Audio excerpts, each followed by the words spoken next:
Hi, my name is Cody Montana Haskins, and today I'm going to tell you a story. Yay! So if you've read the Iliad or you've heard anything about the Trojan War, you kind of have an idea of what happened. There's a girl named Helen who's a little bit trifling, a big crazy war and a wooden horse, but that's not what I'm here to talk about. I'm here to talk about what really started the war. I mean, really started it. Most people look back and say, well, it's Helen's fault.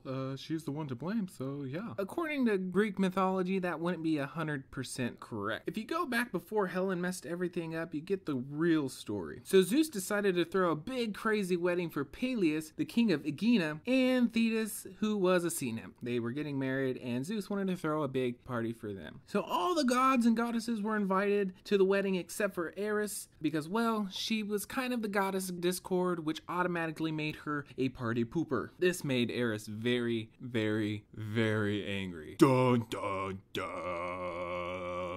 So Eris just decided to sneak in. She brought with her a golden apple. Ooh.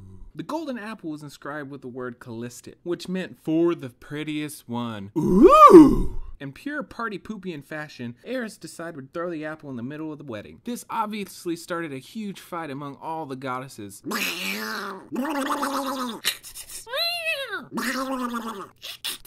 This fight went on until there was only 3 goddesses left. Hera, goddess of women and marriage, who was also Zeus's wife, Athena, the goddess of wisdom and war, and Aphrodite, the goddess of love and beauty. When they were tired of fighting, they approached Zeus and demanded he make the decision on who was the prettiest. Zeus was like, no. This was smart of him because, well, when 3 goddesses approach you and ask who is the prettiest, there is no right answer. Instead, Zeus commanded Hermes to take the golden apple and the 3 goddesses down to earth where Paris of Troy lived and had him make the decision. Knowing this would be a tough decision for any mortal to make, each goddess approached Paris with a bribe. Hera said, If you give me the apple, Paris, I will give you extraordinary wealth and make you the ruler of all mortals. Which sounds pretty cool. I mean, who wouldn't want to be the king of everything? I mean, really. After that, Athena approached Paris. If you give me the apple, Paris, I will make you the bravest and wisest of mortals, victorious in war and skillful in every craft. I just want to interject here. I am making up these voices, and they are 100% inaccurate. So back to the story. This was cool because everybody was fighting back then. It's very handy to be very wise in war and, you know, be able to kick anybody's butt. Finally, Aphrodite approached him.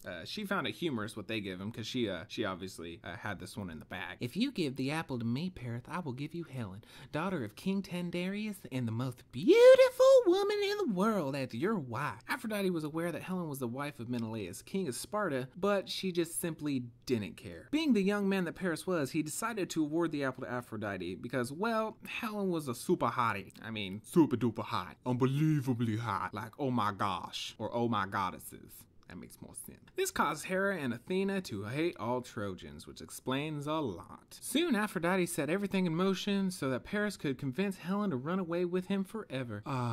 Which sounds kind of sweet, but she did leave her children behind. Boo! And these were like the first steps that kind of started the Trojan War, and we all kind of know what happened there. So the moral of the story is, if you're going to throw a big party or wedding, invite everybody, and you won't have to worry about any silly little wars. Well, thank you guys for watching. That's all for me. Bye!